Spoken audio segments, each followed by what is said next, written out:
Our webinar is entitled Online Store Business 101. So this is an overview on how you can make money online by creating an online store.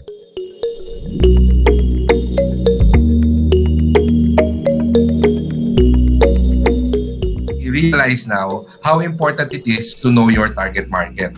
Okay? So you have your product, and ang mga produkto, hindi yan binibenta sa lahat ng tao. Kung ano man yung gusto mong ibenta, hindi lahat ng tao bibili niyan. And it's very important for you to know sino ba yung target market mo. And how do you exactly do that? You should define your customers.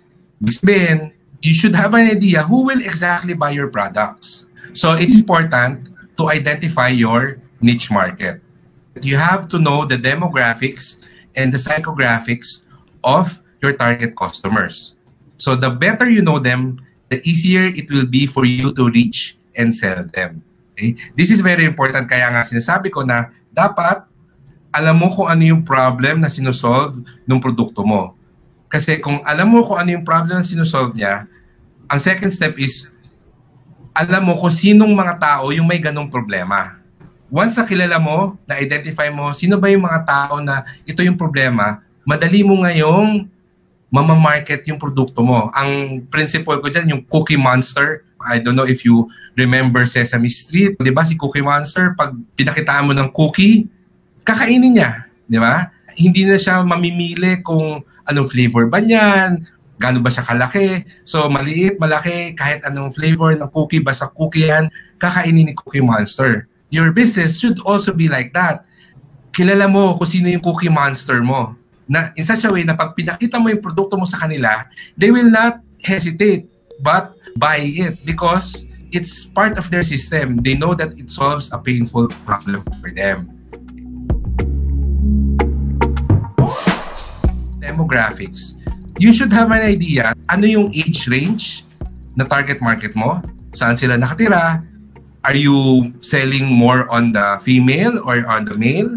Ano yung occupation and income level ng target market mo? Educational level, family status, and even ethnic background. I have a friend who sells real estate, no? So, real estate agent.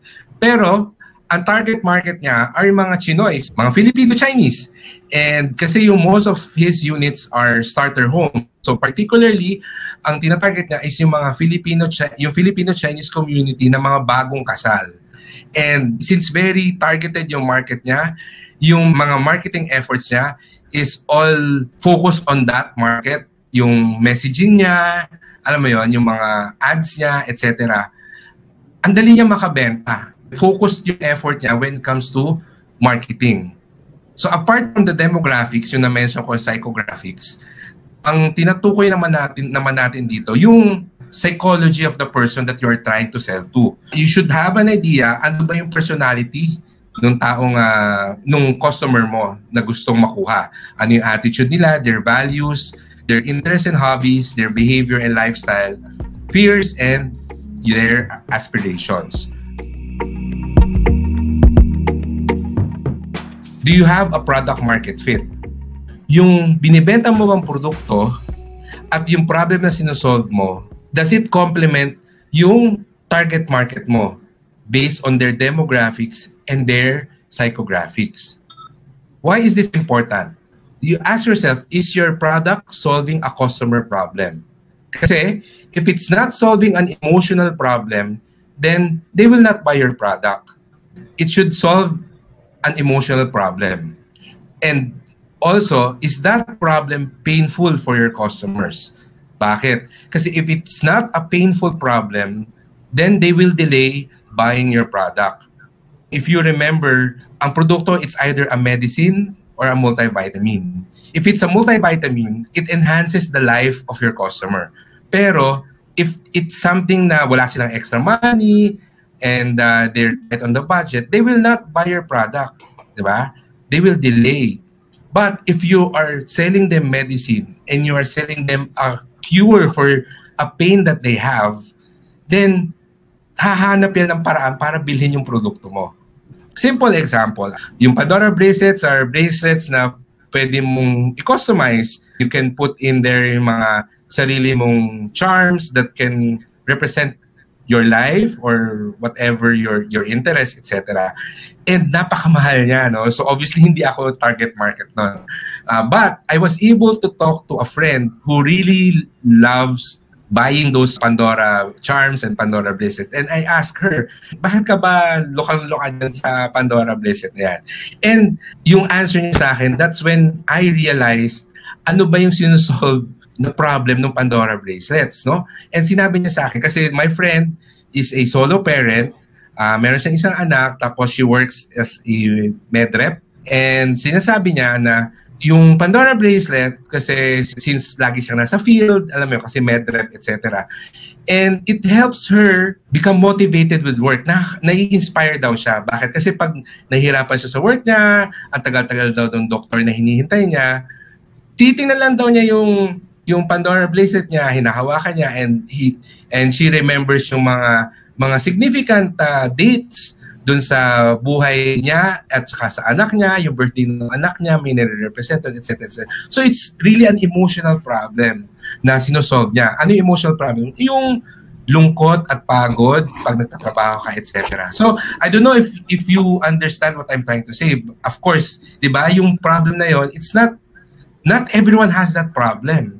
But yung particular market na yon na kasama yung friend ko, na kuha nung Pandora bracelet, yung sentiment niya, and because it is a painful problem for her, nakita niya yung solution dun sa bracelet, wala siyang masyadong second thought, no, of buying it, no, because it helps her. So the same way, I guess, lately, uso yung fidget spinners. So a lot of people are buying the fidget spinner because uso, curious, etc. So for now, it is a multivitamin. However, I know someone who has a fidget spinner last year pa. Last year pa niya binili yon nung pumunta siya sa San Francisco, nakita niya, binili niya. Bakit? Kasi my friend actually has anxiety disorder. And sinabi niya na it helps him cope with the anxiety. So ngayon, ang daming-daming models na ng fidget spinner, mayroong maliit, malaki, may iba-ibang kulay, may umiilaw, etc. Yung friend ko, bumibili pa rin siya hanggang ngayon, but not because uso. Pero kasi he wants, yung nauna niyang fidget spinner, medyo luma na ilang beses siya na naibagsak, etc. So, bumibili siya na iba-iba, parang stock. And yeah, the reason why he is buying it is because it is solving a painful problem for him. So I hope you understand what I'm trying to say here when I say that it is important for you to have a product market fit when it comes to starting a business in general, but particularly in selling online. Kasi when you're trying to sell something online, hindi ka mahirap magbenta ng maraming bagay. Usually, you start with just one product. Isang produkto lang yung ibebenta mo kasi yun yung magpapalaki ng negosyo mo. It all starts with developing one product, deciding on that one product that you will sell to a specific market. Okay? And once you are able to achieve the product market fit, your business will slowly start to make money, and now you have the option to slowly scale up and grow your business. So ano yung action plan dito? So you have your product, you have your target market. Of course, you need to validate. Tama ba yung assumption ko? A lot of people, they assume things, no? May mga kilala ko na, uy, bibiling ko tong mga bags na to, tapos ibebenta ko online kasi ang cute-cute, di ba? So, of course, people will probably buy it because it's cute, or because maganda siya, because it's made from genuine leather, etc. But, hindi siya enough. You should, if you're really serious in making it a business, you should interview people, particularly that of your target market, and get to know them better. Okay? So, for example, if you're planning to put up a t-shirt business, what are your considerations when buying a shirt? So these are sample questions that you can ask your target market, which is, ako rin, no? Tinanong ko to sa mga college students na in-interview ko dati. So what are your considerations when buying a t-shirt? What's the highest price that you'll pay for a shirt? Where do you currently buy your shirts? And why do you buy them there? I do encourage you to interview people, to really do that market research. Kung kaya mo mag-focus group discussion, the better, di ba? So that's the action plan here so that you can validate yung mga assumptions mo and see if there is really a product market fit for you. It's important to have a unique value proposition. You should have a compelling reason for your customers to choose you. Bakit ikaw yung pipiliin nila? One way to know this is to conduct a competitor analysis. And of course, at this point, you already know ano ba yung problem na sinosolve mo and for whom. So you have to ask yourself, how is your market solving the problem? So identify as many current solutions as you can. Yung problem na sinosolve mo, sino-sino pa yung mga nagsosolve ng problem na yon? How are you better than these solutions? So identify at least 2 criteria that you are better. So create a matrix to visualize your unique value proposition. This is an example of a competitor analysis for the shirt business. So let's say we are putting up an online t-shirt store for customized designs.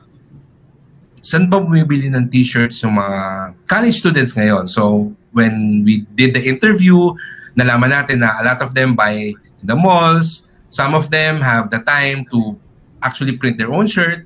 Marami namang technology na available for consumers now, like heat transfer, etc. And of course, there are other online t-shirt stores like us, but that's what we're planning to do. Naisip ko, pwede nating competitive advantage is yung unique designs na i-offer natin. And because we are an online store, we can actually offer it at a more affordable price. Diba sa shirt sa mall, libo-libo yung kopya nung design na yon. So minsan, naglalakad ka sa kalye, may masasalubong ka, pareho kayo ng itsura ng t-shirt. And that's something that you don't want, particularly for our target market. Gusto nga natin silang tulungan na i-express yung individuality nila. At the same time, if you are gonna consider yung mga ibang online stores, they're probably also the same, no? That they have several copies of one design, etc. So naisip ko, if we really want to push for our unique designs, then maybe we can limit the number of designs that we put out. So that's what we are trying to do now. We come up with the design, we tell them that we will only print 100 shirts of this design.